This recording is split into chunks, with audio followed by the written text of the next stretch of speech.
Hello, everyone. Welcome once again to Geeks Not Nerds, the podcast. I'm Captain Logan. And I'm Vince.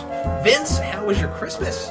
It was there. It was pretty nice. Yeah? I got to see my grandmother for the first time in about 3 years. Wow. How'd that go? Pretty nice. Cool. Yeah. My girlfriend got to meet her. Yeah. Okay. Did you get some good stuff? Yeah, I got some cool stuff. I was pretty excited about some of the stuff I got. Yeah. Me too. Yeah. It was a good time. Well, we're back. It's funny. We had a little bit of a hiatus. I was hoping to put videos up through the Christmas weekend, but it just didn't work out that way. I had to go out of town, and Vince and I weren't able to meet last week, so we just had a bit of a hiatus. And it was funny because I got a couple people kind of freaked out that we didn't post anything, and I put a channel comment, I put a bulletin and stuff, and sometimes people just don't see those. Mm-hmm. And so somebody left a channel comment. Wait, I thought it was kind of funny that it was a channel comment, or maybe it wasn't. Maybe it was a person. I forget. But anyway, they whoever this was didn't look at the channel comments. And I don't mean to single this person out, but it was just sort of funny because the person sent a message and when I posted my comic reviews, and this person was like, I thought maybe you were never going to post a video ever again. I'm so relieved. So anyway, if anybody was scared that we were going to never come back, I know we were just on hiatus for Christmas break and we couldn't put up anything for a few days. Here we are, and we're back. So we're back. A dinosaur story. It's interesting how the operators of websites go to hiatus for the holidays. They were on hiatus. Yeah, actually, we went to hiatus and we saw all these other website people who make hiatus websites. is a planet, as it turns out. We all go to hiatus and we're on hiatus, and they have really good food there. Yeah, tacos. And frozen bar nines from Sector 7. Let's go ahead and jump into this week's topic, Vince. Because A, I don't know what else to say to that, and B, this week's question is somewhat of a lengthy one. This question comes from Redbird, a guy named Rob, and he just told me that's his name. And Rob Redbird, it makes sense. Yeah, and he would like us to talk about collecting comics, and which of course we've never talked about before, but specifically, the collecting of comics. Yeah, how and specifically how we file them. What are our individual methods of sorting comics, keeping our comics, knowing what we have, that kind of thing. And it's interesting that we've never talked about this before because it is a really big part of comic collecting. You know, where do you store them? How do you keep them? How do you know what you have, and how do you figure out what you need to fill gaps and stuff like that? So anyway, I'm going to go ahead and read his question because he's written quite a lot here, and he has an idea for how he likes to do this, and I think it's a little bit different than how either of us do it. So we'll talk about this, and we'll talk about our individual filing methods. Here we go. I have been sorting through. This is Redbird. I have been sorting through my comic books, adding the new 52 to my older issues, and I got to looking at all the old and new books I have. I started realizing through old issues and I started looking through old issues and realized that I have all of Nightfall still together, all the way through the Prodigal series. Now, this series, as you know, goes through all the Bat books, so I found myself at a crossroads when I was cataloging them. Do I put all the Bat books together, and then all the detective books, Robin books, etc., etc.? I found it a pain if I wanted to read a story that spans many different books to go and hunt through boxes looking for each book in the series. So what I did was, when I was filing Batman comics, I get to issue 490 and the Nightfall story started in 491, then all books in the story arc would actually be filed under Batman. I would then only put Detective Comics with Detective if the story was contained in its own book again. I've done this for all my books. Anytime a story crosses different books, then the first issue of the story is where all other corresponding books go. So the question is, am I the only one who does this? What do you think of this system? It makes it so easy to just pull out one or two boxes to know I have all the issues I need to read a full story or to show them off to someone. I also place dividers in that. I also place dividers in that says Nightfall or whatever story it might be. I have them at the front and the back of the story. So how do you guys file your collections? And I think this would make a good topic of discussion. So do we. So we're going to talk about it. So anyway, I know that was lengthy, but he had a lot of good ideas in there that I thought we could cover a little bit. What do you think of his system, Vince? I think he has a good approach. I mean, I think the first thing that you have to do when you're organizing your own comics is know yourself and know what you're going to want. And there's no like special way that I do it that you have to follow, which, if you don't, you're wrong, by the way. I'm just saying. But that's right. There's no right or wrong reason, because it's pretty much just for you or anyone who you might be living with who happens to be into comic books. But it's not like you're running a store or something where it has to be set up in a way where other people can find it. Yeah, that's the thing is that for me, I organize it by a way that I'm going to find it, and I think it should be, if you know that issue is part of Nightfall, then why not categorize it under Nightfall? Especially if you're going to go back to frequently read these things. Absolutely. I mean, not everything is published in trade, so having individual issues streamlined for your liking, that's fine. What I was going to say, that whole conundrum is a lot of the reason that a lot of folks these days read trade and don't buy a lot of singles, because that very thing is irritating to people. And I would make the case that for people who are just now... I don't know if you'd agree with this. Me, sometimes I'll throw something out and then I won't agree with it either. But I'm going to say this and see if I even buy it. I would say that for folks that currently are either just getting into comics or are considering getting into comics, to when they're dealing with those really big kind of story arcs, go to trade and don't even worry about singles. And the reason I say that, and I mean, like, maybe that's not fair. For certain things, it's obviously not a problem, but for things that cross into a lot of stuff is what I'm saying that for. Because I grew up with reading singles, and I'm just used to collecting them that way. I'm also, we've talked about this a lot, I'm also used to reading things out of sequence sometimes. You know what I mean? It doesn't kill me to read an issue that's in the middle of something that I haven't read the rest of, because I'm just used to doing that. But somebody who didn't grow up with it, it turns people off, and you don't want to turn people off when they're trying to get into a new medium.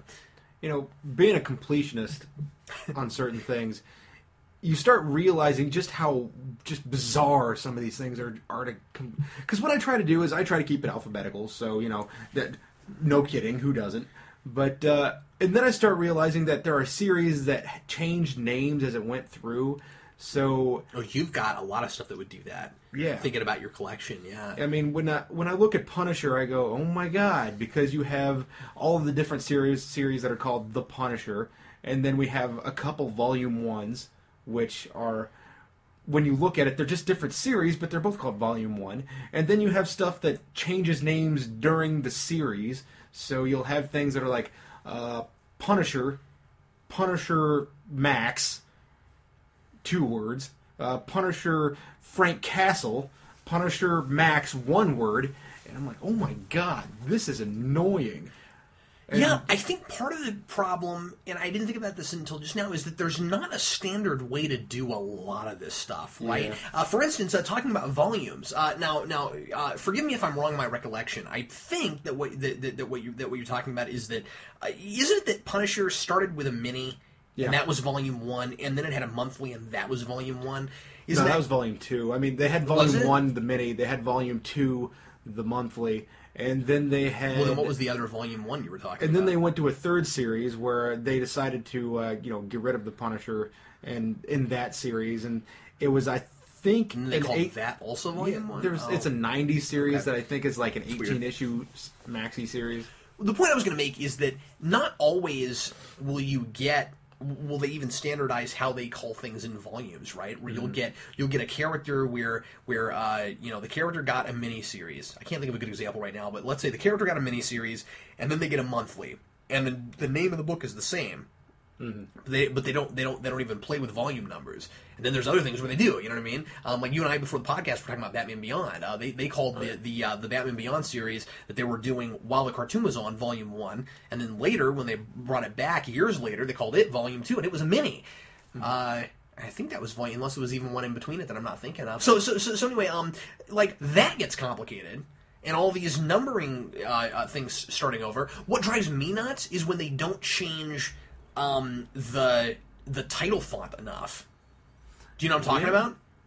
I mean, there are things that I want to. Oh, yeah, that's another. You see what I'm talking about? We're like you're like, let's say you're putting your collection together and you want, let's say we're talking Punisher and there's a perfect example. Okay, go ahead. When Garth Ennis did his initial 12-issue maxi series of Welcome Back Frank, at least I think it was 12. It might have been 6. Anyway, those issues look surprisingly similar. In fact, the cover art is generally done by Tim Bradstreet, in that series and then the series that followed Welcome Back, Frank.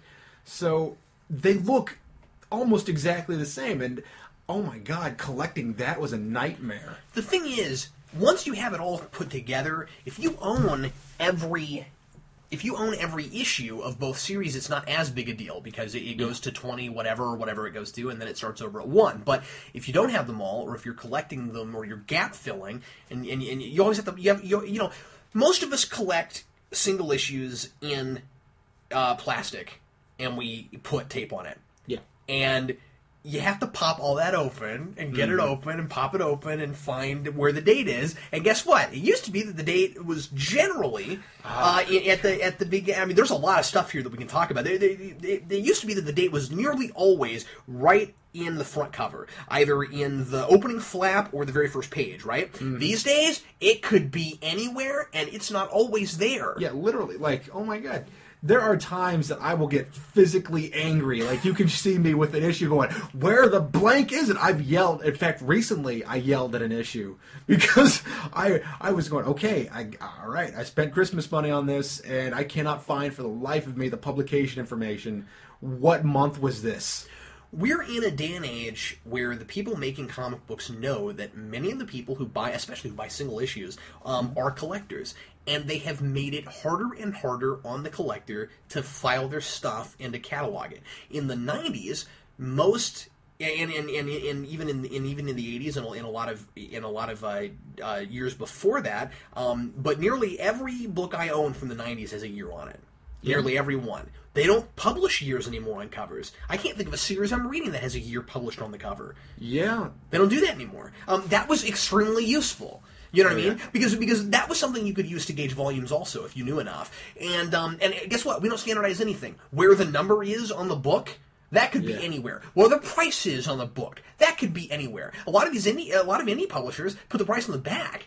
And I'm not used to that. Well, like a movie. Yeah, so. Which isn't a problem. I'm just saying, and I don't even know if I'm saying that we should standardize everything. I'm just saying that it makes things complicated, especially if you're just trying to catalog and you're flipping through your stuff. And look, some of us have thousands and thousands of issues, and it takes a lot of time to do, and it takes a lot more time if you have to pull them out and out of the package and find the stuff. And anyway, the only thing that I think should be standardized is at least where they put the publication information.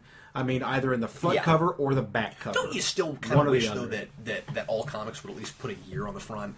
You know, I kind of missed that. In fact, there was a little while there that I could just look at the front of an issue and be like, wow, well, it came out in July of 78, so I know where that one was from. Yeah. But even then, sometimes the publication information on the inside, there's a discrepancy between that and what it says on the cover.